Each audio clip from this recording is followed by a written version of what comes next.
everyone. Well, I will be talking about crisis today, and the biggest crisis I can, perhaps talk about is right in front of us, which is COVID-19 or the pandemic through which we are going. And of course, through the years, we've seen many challenges and many crises that the humanity has faced in different regions, no matter it is related with poverty, hunger, or related to water crisis, energy crisis, and so on. However, I'm not going to focus on all of these, global crises for today's talk. I will talk more about some of these small crises that we face in our daily lives, or let's call them micro crises in a way. And one reason is because we are all overwhelmed with what we see around us these days. Several effects or repercussions that we are undergoing through using some of these technologies or using some of these modern infrastructures that we where we live in. So therefore, I thought that, well, as a result of all of these things, we at times tend to lose ourselves, and we need to remind time and again that at the end of the day, we are humans, and the only way we can kind of accumulate ourselves to focus on something which is more realistic is by controlling mind and our body to, and perhaps take control of any crisis. So when I talk about this term crisis, I see that there are basically two sides of the crisis, or you can perhaps consider this as a coin with two sides. And one is that it has some dangers. Of course, we all know if you see the example of COVID. The other thing is that it also provides us with opportunities. And that is what we have to learn, how to seize some of these opportunities in crisis. Because if we learn how to manage those crises, I am sure that we come as a better person at the end of the day. So one of the examples which I wish to cite, and I have been implementing that in my own personal life, some of these inspirational, let's say, experiences of Sir Ernest Henry Shackleton. I'm not sure how many of you know, but I'll briefly talk about this guy. He was born way back in 1874, and he made his trip to Antarctica on the board of the ship called as Endurance. And his mission was essentially to cross Antarctica via South Pole using a crew member of 28 men, including himself. But unfortunately, what happened that after 6 days, his ship got trapped in ice and it just sank 10 days later in 1950. So something which was of my surprise was that all 28 men survived. And can you imagine that it was that time that we had no access to the modern gadgets such as smartphones, tablets, laptops, telephones, or for that matter, fax. So not even a telegraph machine or the Morse code machine that we talk about, from where the communication began. And it is quite an example of how he managed and focused at that time of crisis. And I have essentially picked up few, let's say, traits based on my analysis of how he actually survived and also ensured that all others in his team survived. So just to reiterate what he told his wife, because he wasn't able to reach the Antarctica, but eventually he saved his life and the rest of the 27 men. When he reached back, he said, "You would be happy to see a live donkey than a dead lion." And I think that is something that speaks a lot about his own mission. So what I say is that he was absolutely focused on his mission. And the mission, yes, first it was to make sure that he reaches Antarctica, but then it had to be changed and his mission was to save life of all 27 people. He was the commander of the ship, and as a commander, his main aim was to essentially, save people's life. The second point, which I clearly, see in his, let's say, character, was the improvisation of several circumstances, or let's say when it was required at the moment. So, for example, when a ship sank, he did not raise the white flag. Instead, he pursued a new course of action. And when he disembarked with three lifeboats, what he said was, let's just use our lifeboats and cross one of these elephant islands, or reach on the other side of the island, and we will save our lives. The third important thing was, of course, emotional and social intelligence. This is something which I always, strongly focus on. At times, what we know is that, under extreme hardships, it's important for us to make sure that we don't lose our emotional balance, and also we are social at times. For example, to maintain our levels of energies, or in dire circumstances where Shackleton was stuck, he gathered people every night, and one of the persons in his team was a musician who played a banjo, and he asked people to gather and play music, and made sure that that his crew members had the emotional balance corrected at the right time. A couple of more, let's say, things which I saw in his own leadership qualities were essentially being persistent and resilient. And the best example, not only from Shackleton's experience, I can cite, but also from the crisis of COVID. We have to be persistent and resilient with our efforts to tackle these situations such as COVID, no matter they are the healthcare workers, or they are academics, or, for instance, they are the members of community. We all have to put our own parts and make sure that we are persistent on what we do, and resilient in our efforts.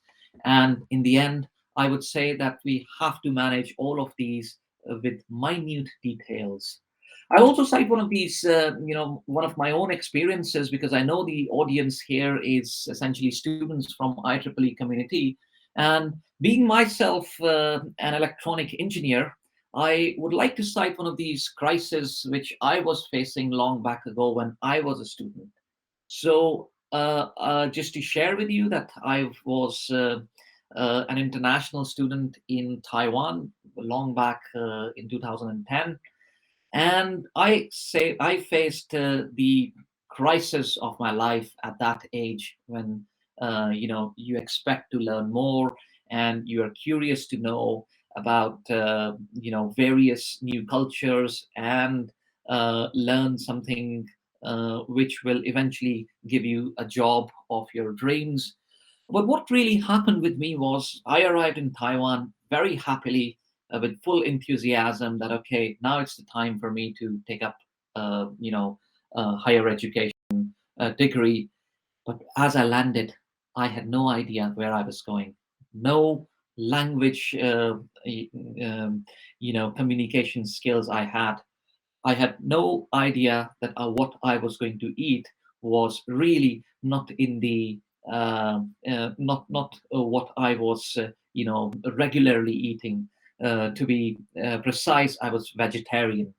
So I ended up, very first day, I said, okay, let's explore the city.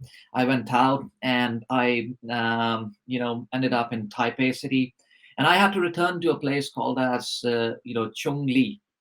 So the address which I had was written in English, and the spelling, as you may, guess, it is Chungli. And I took a train, and I asked someone, I wish to go to Chungli, and can you tell me if it is the right train I'm taking? They said, okay, it's fine. On the train, I was told that it will just take 20 minutes to reach the destination. and I was carefully following you know, the stations that were arriving.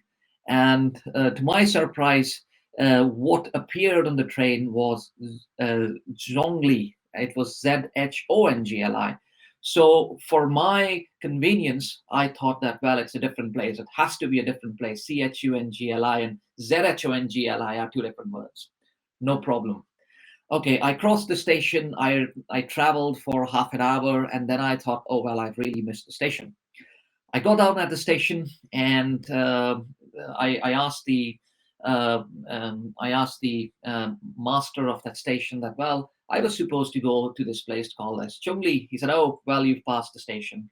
And I said, okay, what am I supposed to do now? He said, okay, you can take a taxi because it's not too far. I took a taxi, and he dropped me outside the Chungli train station. And to my surprise, the name of the station was written in a very different way. It was Jhongli. And I was really crossed with myself. I said, well, I was going to a place called as Chungli. I took a train, which people said, oh, this train is going. It arrived to a station called as Zhongli, and I have been taken to the place called as Jhongli. What is all happening with me? And in the end, I called, one of my friends, which I had recently met. The person arrived. He said, "Oh, well, English is not the language that is spoken here. There's a special way to communicate in Chinese that was the pinyin, and I should be aware of that. And these spellings can be pronounced in different ways." So I thought, okay, well, if that has to be the case, then obviously I have to learn a new language. And there were several challenges, or let's say several crises, such as these, which arrived in front of me. I went to my supervisor next day. I said, "Well, what I want to do is, I wish to, finish my course for which I am here as soon as possible, and I wish to leave this place." And that's what I see, because I think the longer I live here, the more I have to, face such situations. So, my advisor, he was kind of very cool. He said, "All right, it's on your discretion, but I do suggest that you give yourself some time." And that's exactly what I wanted. And I realized that I wanted a small break at that time, and I wanted to do some sort of a self-evaluation. And from there, I learned that, well, the first thing, as Shackleton, shared in his experience, that be focused. And my focus was to actually get a master's degree. And my main aim, or my main goal, was to enhance my skills, and I should not deviate from what my goal was. So, to perhaps achieve those goals, as I also mentioned, that it was important for me to take breaks, because if you take breaks in your, let's say, the sort of goals that you wish to achieve, you will definitely, make a breakthrough. And if you refuse to take some breaks, of course, it will take you to what we call as a breakdown. And then obviously, slowly I tried to make myself fit for the situation, and I learned several other important things, and I upgraded not only my professional skills, but also as a whole person. So, just to give you such small examples, similar crises can arrive in your professionalism. For example, you may want to basically fix your, let's say, relationships, or you want to fix something related with your technical skills, or you wish to basically, altogether change your job, which you do not like. But I always, suggest that if there are crises, look at the other side of the coin, which is opportunities. And as long as you have the opportunities to enhance your skills, and look on the other side of the coin, I'm sure that you are going to thrive the moment. With that, I would like to essentially conclude my small experience. I do not have much time to speak here, but obviously another thing which I would want to share before I conclude is that one should not be blaming for the crisis that you actually face. So for instance, it was my own choice to go to Taiwan or to study there. So it was these circumstances at times which create those crises, or it is your own curiosity that sometimes lead to those crises.